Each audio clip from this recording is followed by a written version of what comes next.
Hey guys, this is Suraj Soni and you are watching Chemstar. तो दोस्तों, आज के इस सेशन में आपका स्वागत है। तो आज के इस सेशन में मैं आपके साथ डिस्कस करने वाला हूँ पीरियोडिक टेबल का बेसिक्स। तो हम पीरियोडिक टेबल के बेसिक्स से लेके एडवांस तक के चीज़ों को समझने की कोशिश करेंगे इस सेशन में। तो आखिरी तक बने रहिए। चलिए स्टार्ट करते हैं आज का ये सेशन। तो सेशन स्टार्ट करने के पहले, जैसा कि आप स्क्रीन पे देख रहे हैं, ये मेरा इंट्रोडक्शन है। तो चलिए स्टार्ट करते हैं आज का ये सेशन। तो दोस्तों, आप स्क्रीन पे देख रहे हैं मॉडर्न पीरियोडिक टेबल। तो मॉडर्न पीरियोडिक टेबल को हम long form of periodic table भी कहते हैं और साथ ही इसे extended periodic table, extended form of modern periodic table भी कहते हैं। तो अभी आप देख रहे हैं modern periodic table. Modern periodic table को केमिस्ट दिमित्री मेंडेलीव ने 1869 में अरेंज किया है उनके एटॉमिक नंबर के बढ़ते क्रम के अनुसार। तो यहाँ पे आपको हर एक कॉलम में जितने भी एलिमेंट्स दिखाई दे रहे हैं उनकी प्रॉपर्टीज़ जो है वो सेम है, इसलिए वो सारे एलिमेंट्स जो हैं एक पर्टिकुलर कॉलम्स में रखे गए हैं। आप यहाँ पे देख रहे हैं पीरियोडिक टेबल में आपको बहुत सारे बॉक्सेस दिख रहे हैं छोटे छोटे। तो यहाँ पे हम कह सकते हैं कि ये जो पीरियोडिक टेबल है वो एलिमेंट्स का घर है और हर एक एलिमेंट का अपना एक अलग सा घर है। यहाँ पे आप पीरियोडिक टेबल में देख रहे हैं। जैसे कि मैं फॉर एग्जांपल बात करूँ हाइड्रोजन की, तो हाइड्रोजन जो है पीरियोडिक टेबल में पहले नंबर पे रखा हुआ है। हाइड्रोजन आप देख रहे हैं एक बॉक्स में H लिखा हुआ है, ये हाइड्रोजन है। और हाइड्रोजन जो है वो H से रिप्रेजेंट किया जाता है। और आप देखेंगे तो हाइड्रोजन के अपर लेफ़्ट कॉर्नर में आपको एटॉमिक नंबर लिखा हुआ दिखाई दे रहा है, 1 लिखा हुआ दिखाई दे रहा है। इस नंबर को हम एटॉमिक नंबर कहते हैं, एलिमेंट्स का एटॉमिक नंबर कहते हैं। और साथ ही दोस्तों उसके नीचे आप देखेंगे तो एलिमेंट का पूरा नाम लिखा गया है इंग्लिश में, और उसके नीचे जो है एलिमेंट का एटॉमिक मास नंबर लिखा गया है। तो मेंडेलीव के पहले जितने भी केमिस्ट आए थे, जितने भी साइंटिस्ट आए थे, उन्होंने पीरियोडिक टेबल को उनके एटॉमिक मास के ऊपर जो है क्लासीफाई किया था। लेकिन मेंडेलीव ने क्या किया, एटॉमिक नंबर के बेसिस पे क्या किया, पूरे पीरियोडिक टेबल को यहाँ पे क्लासीफाई कर दिया है और सारे पीरियोडिक टेबल के सारे एलिमेंट्स को उसके एटॉमिक नंबर के अनुसार जो है रीअरेंज कर दिया है, जिसकी वजह से जो एक टाइप के एलिमेंट है, एक जैसे प्रॉपर्टी वाले जितने भी एलिमेंट्स हैं वो ऐसे कॉलम्स में रखे गए हैं। तो आप पीरियोडिक टेबल को ध्यान से देखेंगे तो यहाँ पे टोटल 118 एलिमेंट है पीरियोडिक टेबल में। उसमें से 92 एलिमेंट्स जो है वो नेचुरली फाउंड है, दैट मीन्स ये नेचर में पाया जाता है। और बचे हुए जो एलिमेंट्स हैं वो सारे एलिमेंट जो है वो मैन मेड एलिमेंट्स हैं, वो लेबोरेटरीज़ में आर्टिफिशियली तैयार किए गए हैं। ऑलराइट, तो यहाँ पे अभी मैं चलिए आपको पीरियोडिक टेबल के बारे में और डिटेल में बता देता हूँ। आपको पीरियोडिक टेबल में यहाँ पे दिख रहा होगा जो आपको वर्टिकल कॉलम्स यहाँ पे दिख रहे हैं, लाइक दिस कॉलम। आपको वर्टिकल कॉलम दिख रहे होंगे, जैसे कि ये कॉलम हो गया, ये कॉलम हो गया। ऐसे अगर हम कॉलम्स को काउंट करने जाएँ तो मॉडर्न पीरियोडिक टेबल में टोटल जो है वो 18 कॉलम्स आपको दिखाई देंगे। टोटल वर्टिकल 18 कॉलम्स है मॉडर्न पीरियोडिक टेबल में। और इन वर्टिकल कॉलम्स को ही हम क्या कहते हैं, इन्हें हम कहते हैं ग्रुप, या फिर हम इसे कहते हैं फैमिली। ऑलराइट, अगर हम अभी हमने यहाँ पे देखा वर्टिकल कॉलम्स को हम ग्रुप या फैमिली कहते हैं। वैसे ही अगर हम बात करें पीरियोडिक टेबल में हॉरिजॉन्टल रोज़ की, तो यहाँ पे पीरियोडिक टेबल में टोटल 7 हॉरिजॉन्टल रोज़ हैं। आप यहाँ पे काउंट कर सकते हैं। ये सातों हॉरिजॉन्टल रोज़ को हम क्या कहते हैं, IUPAC नॉमेनक्लेचर के अनुसार हम इन सातों रोज़ को क्या कहेंगे, हम इन्हें पीरियड्स कहते हैं। ऑलराइट, यहाँ पे अगर मैं बात करूँ तो फर्स्ट पीरियड में मॉडर्न पीरियोडिक टेबल के फर्स्ट पीरियड में आपको 2 एलिमेंट दिखाई दे रहा है, 1 एंड 2। ऑलराइट, तो मॉडर्न पीरियोडिक टेबल के फर्स्ट पीरियड में 2 एलिमेंट है। यही रीज़न है कि जो फर्स्ट पीरियड में जितने भी एलिमेंट हैं उनके बैलेंस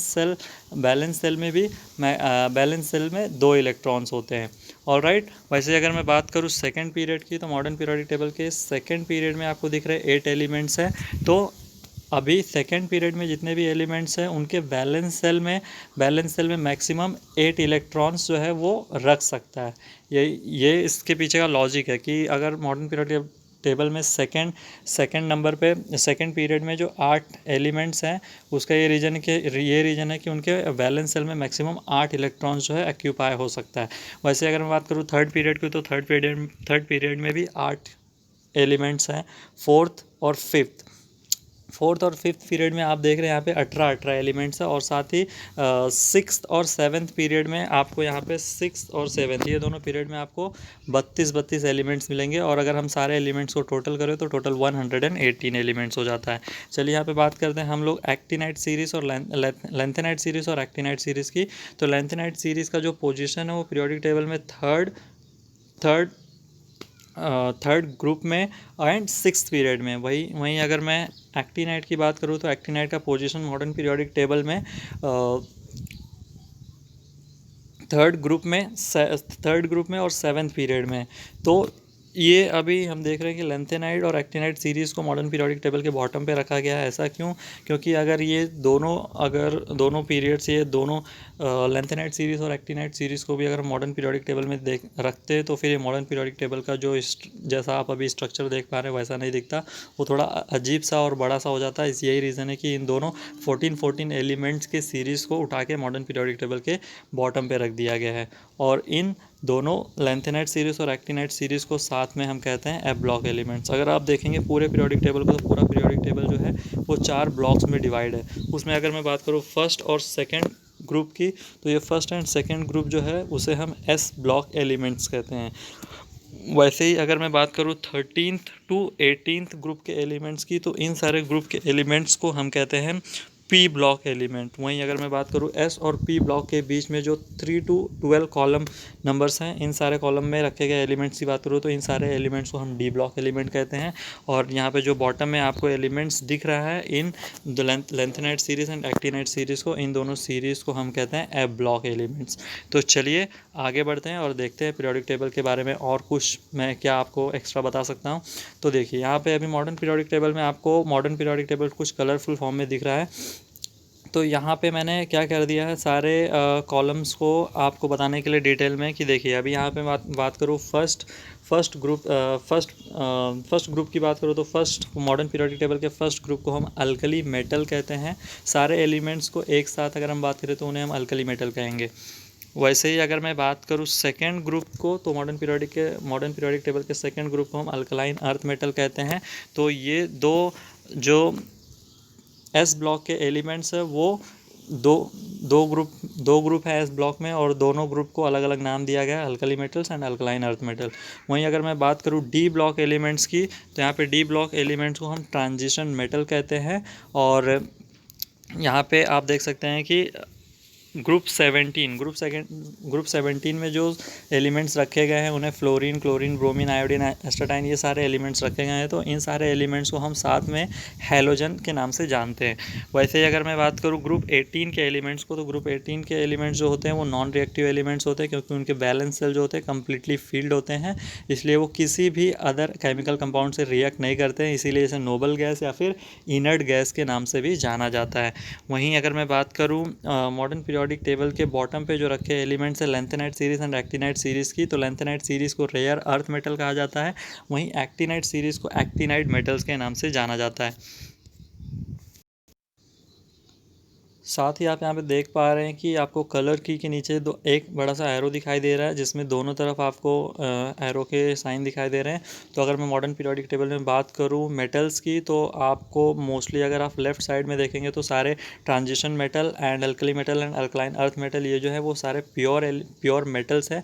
वहीं हम मॉडर्न पीरियोडिक टेबल में राइट हैंड साइड की तरफ मूव करें तो मेटल का जो कैरेक्टर है वो धीरे धीरे कम होता जाता है, और एकदम राइट साइड कॉर्नर में आपको नॉन मेटल्स मिलेंगे।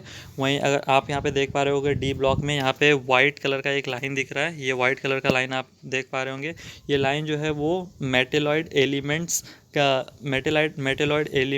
रिप्रेजेंट करता है। वहाँ पे मेटेलॉइड एलिमेंट्स रखे गए हैं। ये मेटेलॉइड एलिमेंट्स क्या होते हैं, ये मेटल मॉडर्न पीरियोडिक टेबल के लेफ्ट साइड में जो मेटल है वो उसको राइट हैंड साइड के नॉन मेटल से सेपरेट करता है। और ये जो मेटल होता है इसे मेटेलॉइड कहते हैं। इसे मेटेलॉइड क्यों कहते हैं, क्योंकि इसमें metal as well as non metal दोनों के कैरेक्टरिस्टिक पाए जाते हैं। वहीं मैं बात करूँ डी ब्लॉक एलिमेंट्स के मेटेलॉइड के नीचे रखे गए एलिमेंट्स की, तो ये लेस मेटल होते हैं, दैट मीन्स इन्हें हम पुअर मेटल कहते हैं। वहीं अगर हम बात करें मेटेलॉइड के अपर साइड में रखे हुए मेटल्स की, जैसे कि इन सारे एलिमेंट्स की, तो ये सारे एलिमेंट्स होते हैं नॉन मेटल्स होते हैं। ऑलराइट, तो अगर मैं बात करूँ first group, second group and उसके बाद 13 टू 18 ग्रुप के एलिमेंट्स को, तो इन सारे एलिमेंट्स को हम नॉर्मल एलिमेंट्स या फिर रिप्रेजेंटेटिव एलिमेंट्स भी कहते हैं। वहीं अगर मैं बात करूँ डी ब्लॉक एलिमेंट्स की, तो ये डी ब्लॉक एलिमेंट्स को हम ट्रांजिशन मेटल कहते हैं, और एफ ब्लॉक के एलिमेंट्स को हम रेयर अर्थ मेटल कहते हैं। आई होप कि आपको यहाँ तक ये सारी बातें समझ में आ गई होगी। चलिए आगे बढ़ते हैं, नेक्स्ट स्लाइड पे देखते हैं क्या है। तो नेक्स्ट स्लाइड पे अभी हम देखने वाले हैं मॉडर्न पीरियोडिक टेबल में कुछ पीरियोडिक ट्रेंड्स के बारे में। तो जैसा कि आप यहाँ पे देख रहे हैं, फर्स्ट पीरियोडिक ट्रेंड्स की अगर मैं बात करूँ तो मैं एटॉमिक रेडियस के बारे में आपको बता सकता हूँ। एटॉमिक रेडियस देखिए आप, एटॉमिक रेडियस आप देखेंगे तो जैसे हम मॉडर्न पीरियोडिक टेबल के टॉप से बॉटम में मूव करते हैं, वैसे वैसे क्या होता है, एटॉमिक रेडियस जो होता है वो एलिमेंट का डिक्रीज़ होता हुआ चले जाता है, कम होता हुआ चला जाता है। ऐसा क्यों होता है? क्योंकि जो एलिमेंट्स जो है वो टॉप पे जो एलिमेंट्स है उसका एटॉमिक नंबर लेस है as compare to the bottom of the element. Bottom of the elements में जितने भी एलिमेंट्स रखे गए हैं उन सारे एलिमेंट्स का एटॉमिक नंबर जो है हाई है, जिसकी वजह से क्या होता है, उसके बैलेंस सेल में नंबर ऑफ इलेक्ट्रॉन्स जो होते हैं ज़्यादा होते हैं। Number of electron valence shell में ज़्यादा होने की वजह से क्या होता है, न्यूक्लियस और इलेक्ट्रॉन के बीच में अट्रैक्शन होता है, तो न्यूक्लियस जो है most of the negative power को अपनी तरफ अट्रैक्ट करता है, जिसकी वजह से एटॉमिक रेडियस जो होता है हाइयर एटॉमिक नंबर एलिमेंट्स का कम होता है। यही रीज़न है कि जब हम एटॉमिक रेडियस की बात करते हैं और हम मॉडर्न पीरियोडिक टेबल के टॉप से बॉटम में मूव करते हैं तो एटॉमिक रेडियस जो है डिक्रीज़ होता है अगर हम मॉडर्न पीरियोडिक टेबल में टॉप से बॉटम पे आते हैं तो। अगर वहीं मैं बात करूँ मॉडर्न पीरियोडिक टेबल में अगर हम राइट से लेफ़्ट में जाते हैं तो क्या होता है, एटॉमिक रेडियस जो है वो बढ़ता है। जब हम राइट से लेफ्ट में आते हैं मॉडर्न पीरियोडिक टेबल में तो उसका एटॉमिक रेडियस जो है बढ़ता है। क्या इसका रीज़न है? सेम रीज़न वही है।